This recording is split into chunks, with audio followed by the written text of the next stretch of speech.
All right, hello everyone, and welcome back to another episode of Star Wars Mark of Balance. My name is Mark, and today I'm finally going to give you my thoughts on my rewatch of Rogue One after the series finale of Andor.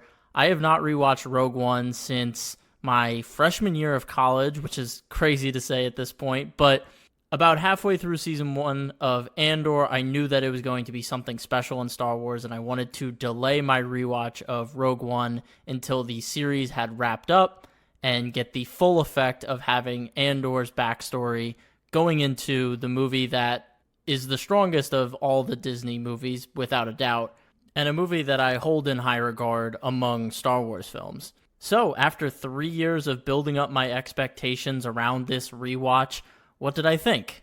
The easy and popular answer to give right now would be to say that Rogue One is the perfect cap-off to Andor Seasons 1 and 2. Andor as a show elevates Rogue One as a story, as a movie, because we have so much more invested in the character of Cassian, and it also gives us a wider appreciation for the fledgling rebellion and all the events that built up to this seminal moment in Star Wars history where the rebels do steal the Death Star plans, and then that leads right into the original trilogy, and we see the culmination of the rebellion's victory against the Empire. That's the easy answer. My feelings, however, are a lot more complicated than I expected. Do I think some aspects of the film benefit from Andor? Yes. Cassian felt like an old friend because we had been through so much tragedy together throughout the series. There's also lots of pieces of dialogue throughout the film that now take on a new meaning having seen Andor.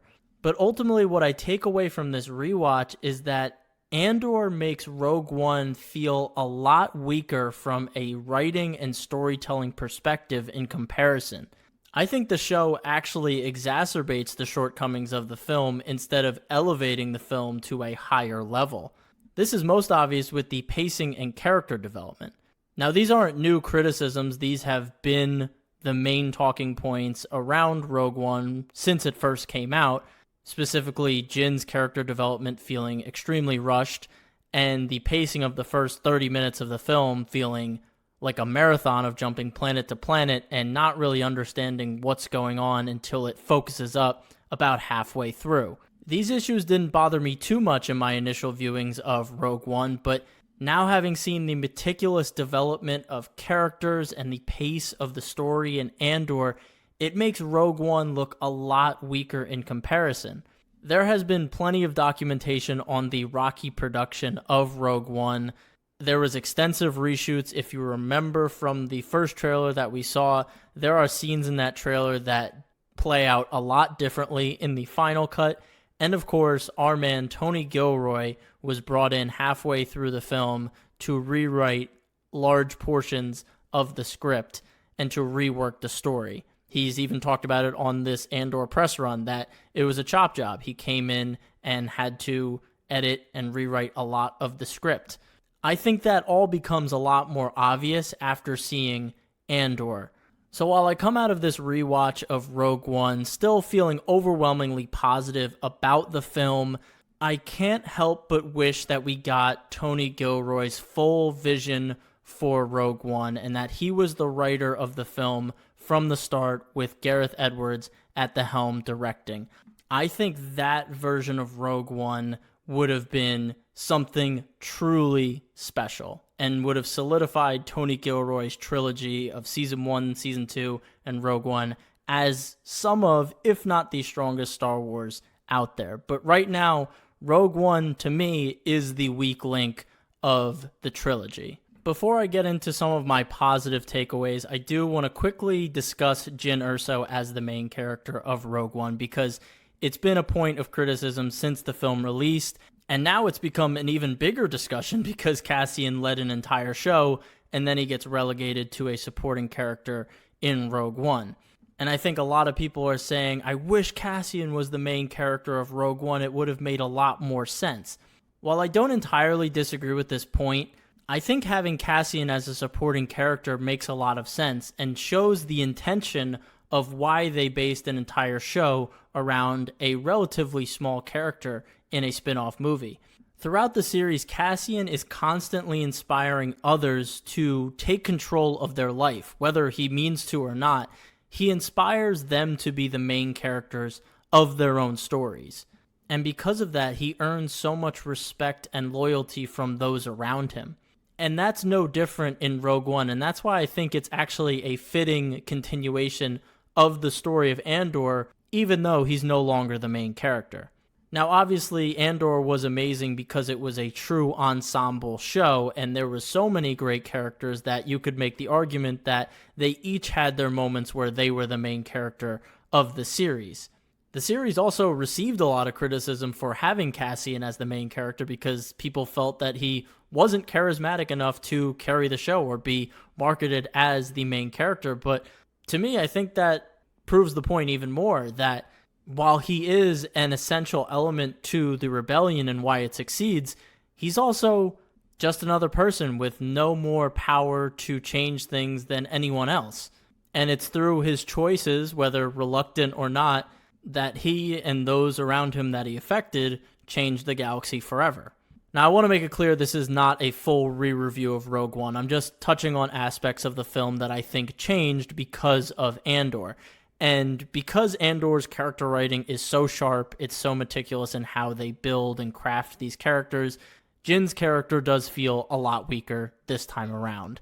The back half of the film, she switches to go completely gung-ho for the rebellion, and she's the one that's inspiring others to do this suicide mission, and Cassian's all for it. It feels like we're missing a bunch of scenes in here, and I think this was obviously a result of the rewrites and the reshoots. It just feels a bit disjointed on how we get from point A to point B with her character.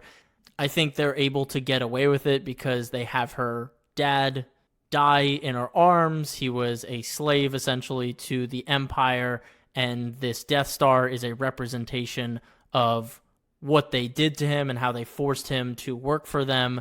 So you can kind of stand on that as a foundation for her character shift, but it does feel super flimsy. I do wish we got the scene of Cassian talking to the other rebels and convincing them to go on this mission for Jyn. Instead, in the movie, we just see her get denied. She walks out, and Cassian comes up to her with all these rebels and says, "We're all in, we all believe in you," but you don't really understand why, which sucks because that scene would have been a great continuation of what we saw in the TV series of Cassian inspiring all these rebels in this final dire moment to be like, guys, we haven't known her long, but she has every reason to hate the Empire just like we do. They did this to her father. This weapon is out there. I've been chasing this weapon. This is Luthen's legacy. All of these things that could have been, brought in from the series, unfortunately just didn't exist at the time. But I do think there should have been a scene with Cassian talking to these rebels.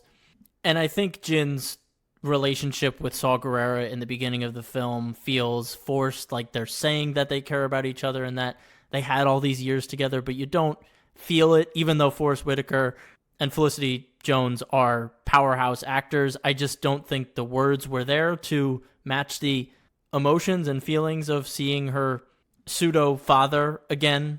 I know it sounds like I'm getting into a review here, but I'm simply bringing this up because I think if Tony was writing Jyn from the beginning, we would have gotten that Andor-style character development, and it would have been an amazing payoff because all of the pieces are there for Jyn's character. I just think the way they're put together in the film looks worse now because of the show. Now, I do want to get into some positives from the rewatch, and that really comes down to Cassian's character. As I already mentioned, he feels like an old friend. We've been through all of this traumatic stuff together, and seeing him navigate this new situation with all of the previous knowledge that we now have. Bix is in the back of his mind.